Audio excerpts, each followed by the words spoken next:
To me, the biggest reason to be able to talk about yourself and to say what your value is and to communicate that clearly is, and also note in a way that doesn't feel cringy to you, Mhm. because the most important part of this is that if you don't do it, someone else will do it. They will decide your value. They will make their own assessments based on their own experiences, their own biases, their own prejudices, all kinds of assumptions. So if you don't put the words out there, if you don't create what you want people to see about you deliberately, then it isn't in your control, and people will by default do it for you. And once it is done, it is very hard to undo. Then you're in a defensive position where you're trying to correct a misunderstanding, which just makes you seem insecure and defensive. So we really should be able to lead with saying what we're good at. It sounds like, nobody wants a braggart. No one wants to be around that. And that wouldn't actually be accurate. Sure. I think that often when we talk about ourselves, the default is to feel like you're bragging no matter what you're doing. Yeah. And if you're socialized as female, then you are actually really taught to shrink. So any sort of like, I got up this morning and brushed my teeth feels like a brag sometimes for some, right? Yeah. So I run into it with my clients all the time. And I have challenges around it. Like I will say, like, create evidence. I do this exercise called an evidence journal where you just have a piece of paper or a journal where you write down what you accomplished that day. And it could be anything, and then also speaking out loud, like doing what I call brag-ins, like where you toot your own horn. Like, what do you really want to brag about? And just getting used to saying it, practicing saying it. Yeah.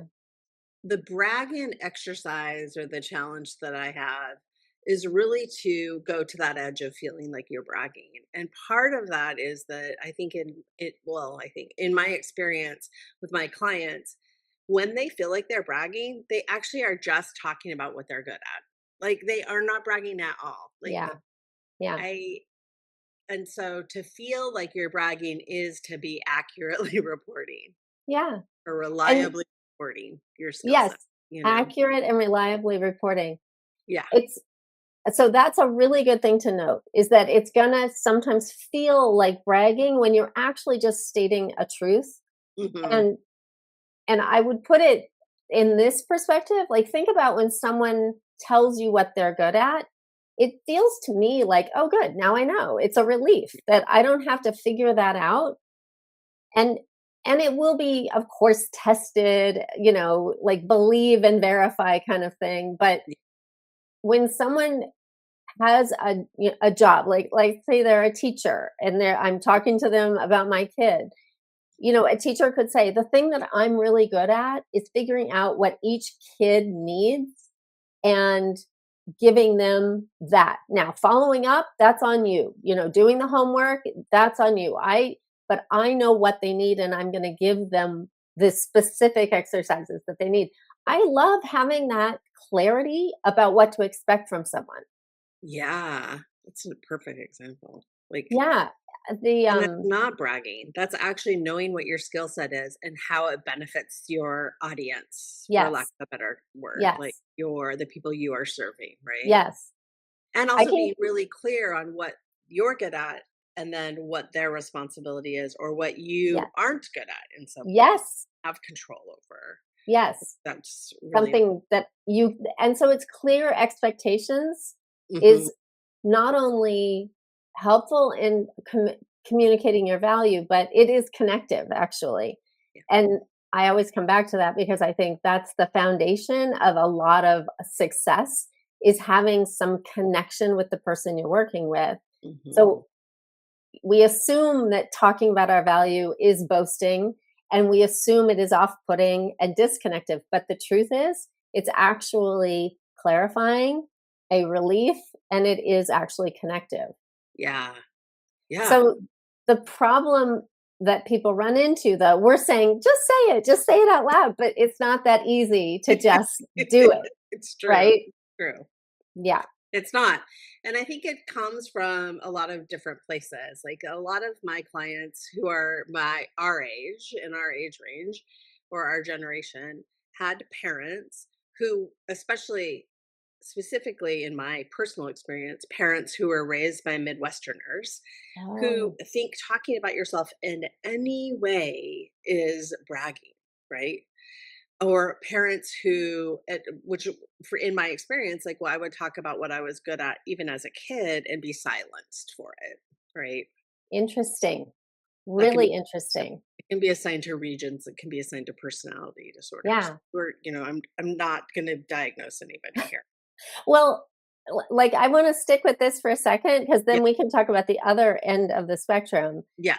That this place where it's just not polite to talk Mhm, about yourself. That's mm, just a violation of sort of the kind of societal cultural norm of the people that you grew up with. And that is so powerful because of the old reptilian brain that is telling you, if I break a social norm, I will be kicked out and in the wilderness by myself. Then yes. I will probably die. Like that, it Mhm, there is a real yeah, reptilian safety mechanism going on there. mhm. Yeah, for sure, especially when you're very young. Yes. You're still coming from this place of like, I depend on these people in my family to survive, like to Yes. literally feed me, Yes. Yeah. and Don't provide. mess with them. So that reptilian brain, which also then develops that voice in your head that is like, you're not good enough, you're not, you know, Oh yeah. this gets multi-layered, but that reptilian brain then becomes this defense mechanism of this is how you stay safe. Don't talk about yourself at all. Yeah. Yeah. Silent, Yeah. you know? We pick up on those cues so quickly when we're kids. It's almost, I mean, it is subconscious. And then we bring it with us subconsciously into adulthood. Yeah. And we have these beliefs and expectations that that's just how we do things. That's just the right way to do things. Hmm. Yeah. And Yeah. at Play the, by the rules. yeah. And at the other end of the spectrum Mhm. is people who grew up in a narcissistic household. Yeah. So that any if you were raised by a narcissist or around narcissists, you learned that taking up space was a huge violation of the social contract, Mhm. especially if there was this power differential of parent to child. If you were saying something about yourself, it would either be sort of sublimated into the narcissist's accomplishments. Look at me, I have a wonderful child who's good at this thing. Mhm. Or it would be taken away because it's competition for this person's greatness. Yeah. Um, and so you learn the same sort of reaction of, it's not safe for me to stand out or me to think well of myself or me to say anything about myself. Right. Yeah. It hits the brain probably with the same message in some ways, Probably. but it's Yeah. totally different, right? It's this like you have you're being parented by adults who are like, you just don't do that. Hmm. Or you're being parented by adults or an adult who is like, oh, you bragging about yourself takes energy and focus off of me. And they Yes. just like own Yes. own what is yours. Yes. Yeah. And it's still, like, not safe, not safe. Not safe. Messages to the brain. There and there's punishment in both realms, like either social ostracizing or sort of literal, like kind of anger at Yeah, somebody from a narcissistic parent about this person, you doing something that's kind of rising above what they might be. yeah. So it's dangerous. We So have these subconscious messages that it's yeah. unsafe. Yeah, so, like, we started this conversation by maybe, making it sound like it's super easy, and Yeah. it's not. Like, that, No. it really is in this like, I keep pointing to the back of my head, but, like, this reptilian brain that is, like, really life or death, right? Yeah. And Yeah. so, one of the reasons why I say go to the edge of bragging or actually just fully brag is that it starts to break that piece away. You Yes. can actually create another what is it? Like A neural pathway. Yeah. pathway, which I think of as a record, like a skipping record where the grooves are. You create another groove that is like, hey, it's okay to know what I'm good at and to talk about it. It actually creates safety for others. And honestly, the goal is like it creates safety for you too, right? Yeah. Yeah. Because we're And all looking sometimes for guardrails. All of us are looking for, yes. and that is a guardrail being like, hey, you know what? I'm really good at holding space for people to have the full experience of their lives. Yeah. Oh, Yeah. okay. Yeah. That's a pretty Yeah. expensive, you know. Yeah. And sometimes we've talked about this before too. Sometimes it is a really big leap for the brain to go from it's totally unsafe Mhm. to do something to just doing it. Yeah. And so the technique that we want to share with you today is a way of bridging that gap and Mhm. even of clarifying for yourself. If you're so subconsciously not talking about your value, you may not even know what your value is. You may not know how what is special about you. You may not know how to even articulate the first thought. If you've really shut it down and really just put away any good feeling about what you're good at, that's very common for people to be like, I don't have anything. I got nothing, you know? Um, so this technique has to do with enthusiasm. And you can start by doing this privately and just the Mhm. first baby step is to think about what do you enjoy? What makes you happy that you enjoy about yourself? Even if nobody was watching, what kinds of experiences and things that you do are pleasurable and you're proud of and satisfied with? Yeah. So getting it can you can just start with one thing, like for instance my garden. I feel very satisfied with my gardening and my garden. I love it. I would do it any day with nobody watching. I just love it. So figure out something that makes you feel good and then start thinking about what are the skills and qualities about yourself that you bring to this. Mhm. So it you wouldn't not normally think about gardening as somebody who understands a big picture or looks for patterns Mhm. or appreciates chaos and order in the same place. Yeah. But those are things that are true about me. And weirdly, it really does translate into being a coach, It you does. know, like holding the whole piece of somebody, all the things that make sense, all the things that may not feel so good, maybe the things that are messy or not working well right now, holding it all and seeing that it all does go together like a garden. And I just made this up right now. I'm sort of proud of myself. I wasn't thinking about that I was example. like, did she No, no, but it's true. I really And was like, I what is happening? This is masterful. Also, by the you way, this is a you can typical day with Annie, just so everyone like but it makes mastery. sense, and you can do the same thing, like, just follow Mhm. something that you're really good at doing Mhm. and think about, like, what it is about it that makes you good, and then the next step is say that thing that you're good at, like, let's say it in the most boastful way, like, "I'm really good at holding all the pieces of something and putting it into order enough that we can work with it and helping you see what is valuable about all of these pieces no matter what you think of them, you're judging them. So I'm really good at that. Now add enthusiasm to that. Mhm. So you can say it in terms of like what I really love is when I'm talking to a client and they think there are these parts of themselves that need to be eradicated or they want to get rid of, or they're like, I hate this. And when I can help them see how it fits into the whole of who they are, oh my gosh, that's the most satisfying thing in the world. I love doing that. So I'm talking a lot, I know. I But love it. Please. the thing that enthusiasm gives you is forgiveness and connectivity again. Yeah. People who are enthusiastic you want to join them. First of all, it's kind of fun to be with someone who's enthusiastic about something, and you can relate to loving something so much that you want to talk about it a lot. And enthusiasm is the great forgiver of arrogance and boasting, because you're just sharing what you love. And it may sound like you're talking about yourself and you're excited about yourself, but really it's forgivable because you're just excited. Yeah. Yeah, So, there's something even charming about enthusiasm or being excited about something. Like there it is charming. And also enthusiasm is contagious, right? yes, And it yes. can be super challenging. Like I have while you were talking, I was like, yeah, it's hard for me to be super enthusiastic, which is interesting. That's some work Hmm, to look at. Like, what is that? I hmm, don't be like the dark prince of, hmm.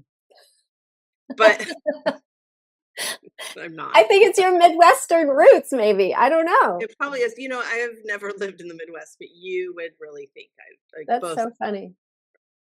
But anyway, so it's like hard to be like enthusiastic, but when you think about it, you can be enthusiastic. Like I don't have an example like gardening, but like when you asked the question, I was like, oh, the first thing that came to my mind is I actually am an introvert, and sometimes going out into the world is pretty challenging. But like once I'm out in the world and I'm like making eye contact with strangers, I am lighting up and I watch other people light up. I don't know what that is, but Yes. like it feels so good to connect with others in a safe way, Yeah. right? Like, Yeah. and also just connecting with others and like there's some sort of like I see you, you see Yes. me Yes. connectivity, and that does translate actually to what I do. Yes. It translates Absolutely. to what the space that I can create for people to show up exactly how they are. Yes. Um, I and totally so see that. so it doesn't even have to be super tangible, like, but Mhm. it does feel exciting to me to think about that. And it also feels a little hard to like state it in such a way because it does feel a little like, what are you talking about? Like, but it's true. It's my experience and it's what happens when I'm coaching clients. Yeah. Like, so it is creating space.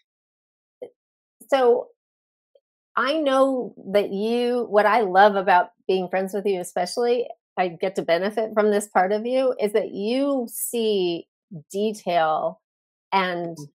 appreciate quirkiness and differences in people. Like, we're pretty different in a lot of ways, Yeah. but I never feel like you don't appreciate the details of me and how I am. And so I Hmm. think, like, my impression is that you enjoy actually seeing the details of people and seeing, if they don't, you're not appreciating them because they're like you're just appreciating the details of someone else and who they are. Hmm. And I guess, to kind of flesh this out, like, what would it look like for you to say how much you enjoy doing that, if that's true for you? Yeah, I mean, that is very true. That's a great observation. Thank you for that. It is that like I love to know what makes people click, what motivates them, like what are the details of who they are internally. And then I also love to share like all the possibilities I see within that, right? Like Yes. and that is fun to me. Uh, Yes. and that's why an ideal client for me is someone who is coming for like a safe space to express all of who they are and then sort out where that fits in their life and in their business and Yeah. how that can stay alive, like Yeah. have some sustainability behind it. Because often most of my clients are in business for themselves and they find themselves at the beginning truly loving their business and feeling fed by it, and then they often when they're coming to me they're like I'm feeling starting to feel drained, like Mhm. we get into Mhm. is and then we get to like Yeah. ignite whatever that flame is. Yeah. It's not the same flame, Yeah. Yeah. but yeah, And it is sorting out those details, really seeing the possibilities, yeah. and witnessing people thrive. Yeah.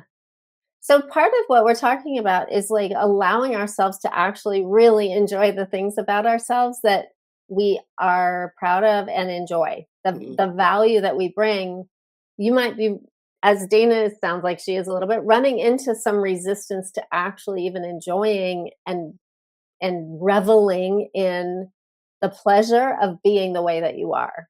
Yeah, it's like I love well, I here I love who I am in the room with clients. I love who I Yeah. am in the room with friends. Yeah. That I have some acceptance around. I don't love articulating it. That's Yeah. the like, Yeah. and that's what we're talking about, right? Yeah. Like Yeah. there still is resistance for me in articulating it. Yeah. Yeah. So But there is an element, I helpful. think, of sorry, what were you It's saying? so helpful.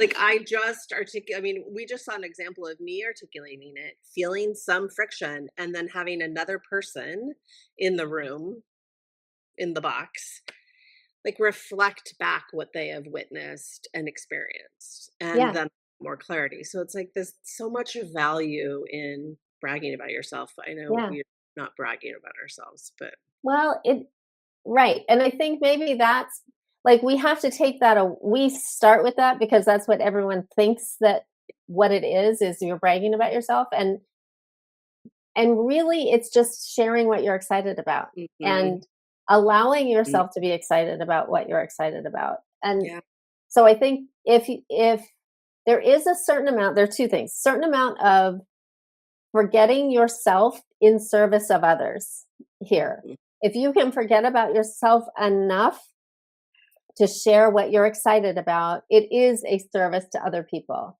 You're mhm, being excited, you're being contagious, you're being uplifting about something you're excited about.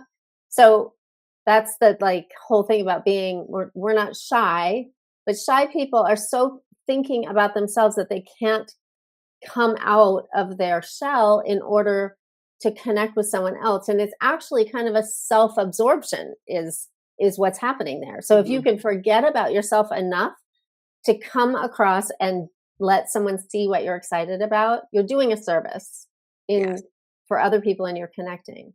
mhm, um, and then the other thing I guess I was thinking is once you know what y- your value is that you want to articulate, let go of the part of you that knows it was boasting before and just be in the excitement about it. Try yeah, really hard to just be in the excitement yeah, instead of that worry that you're like, because that's that subconscious part still working on you. yes, And we're all yeah. allowed to be excited. And maybe there's some other messaging here about don't be excited about things. Um, but if If you're listening, if you're watching from the Midwest, I got you. I mean, I just had a thought too. It's like what you were just saying is like it is a service to others to be able to articulate what you're good at and where they can like expect you to show up, right? Mhm, mhm, And I think for people who tend to be people pleasers or people who are yeah, people pleasers or like I often will call say codependence. If you flip that on your head, the actual pleasing of the people, or flip it on it, don't flip you on your head, flip it on its head. You're pleasing the people by making them feel secure in how they know they can depend on you, right? that is a really good change of perspective. I love using the thing that is Mhm. dysfunctional in a functional way. I Yeah, love that. I love to talk about leveraging codependency, like leverage it in everyone's favor, like, Yeah, you yeah, know, yeah, and the people pleasing thing, it's like staying silent isn't actually serving anyone. you're right, Not talking about what you're good at is not serving anyone. right. It's actually kind of withholding because then you're Mhm. expecting people to figure it out for you. You're expecting Like, them to read your mind yeah, and then reflect back to you often reflect back to you what you're good at, you yeah, know? yeah. And then you're, Yeah. no, that's not correct. Try again. Like, Mhm. I don't know. I'll It, come back later when you have figured it out yeah, yeah. So I instead of think you're right, putting it Dana. on. I think it is, you can leverage the thing that keeps you from doing this to make yourself do it. Do it. Yeah, Yeah. yeah, Please the people by letting them know who you yeah, are, what you're good at, what they can yeah, expect. yeah. Yeah, Yeah. clarity is kindness, man. You give people the clarity that they deserve so that Yeah. you and they can be more functional together. Yeah. Makes sense. I love that. Yeah. So we talked about kind of suggesting something for them to do at the end here. Mhm, Is there mhm. anything else you want to add before we go No, I there? think we've said enough. I'll start repeating myself if we Yeah, keep. we can always do that. Yeah. Yeah, yeah.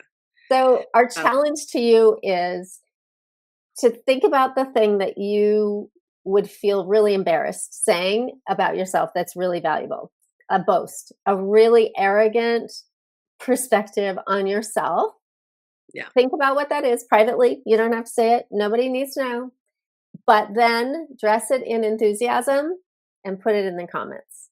that is So you can finish the sentence. The thing I love to do the most is, mhm, or I feel so excited when I'm this. mhm. Yeah. I experience the joy and delight of life when Yeah. I'm, Yeah. yeah. And I don't know if we gave enough examples, but another example from a woman we both know who crochets the most beautiful, artful scarves mostly. They're just pieces of art. They're And gorgeous. she does it. We've talked. She didn't know how to talk about this. She actually went through my course, Mhm, and this is how it all came up. She she finally came to, I love picking the yarn. I mhm, love going someplace and finding the most beautiful yarn and imagining to myself what this could be. I mhm. love the textures. I love making sure it's going to feel good on skin. I love how they go together. So we pulled out of her. She was like, I don't know, I just crochet. And like we're like, but you're an artist It's and you up. actually love your materials. And so she was able to come up with a way of talking about her product that was so personal, and it let us get to know her because she's sharing this part of herself that loves the materials she works with. And it's a way of marketing her work without saying, I make the best scarves, which is like, that's subjective. But no one can argue with her saying, I love picking these materials. It is Mhm. my pleasure to see that it feels good. So that's an example um, of That's a of great using the thing that you love doing that you're really good at and putting it in the kind of dressing it up as enthusiasm. yeah. So yeah. And she doesn't even have to dress it as enthusiasm at this point, it's really true. She has no problem just stating what she Yeah. loves But process. sometimes we have to uncover that though. We aren't Exactly. Get a conscious that really that's long process yeah, getting to yeah, that place. yeah. So, So we want you to do that in the comments. Just yeah, find the thing that you love doing and then give us a comment that is just telling us what you love to do or what you enjoy the most about your work or who you are as a person. That's fine too. So, practice it so you can get to that place where you're like, I love looking for the perfect yarn, yeah, you know, and yeah, not even think twice about saying it. exactly. Yeah. Exactly. All right. Well, thank you for being here. Well, Annie, where can anyone find out about you? I'm anniekip.com. That's where everything is. How That's about right. you? Uh, loveyourlife.co. You'll be able to find everything there. Yeah. Awesome. Thanks for being here. Thank you. I'll talk to you soon. All right. Bye.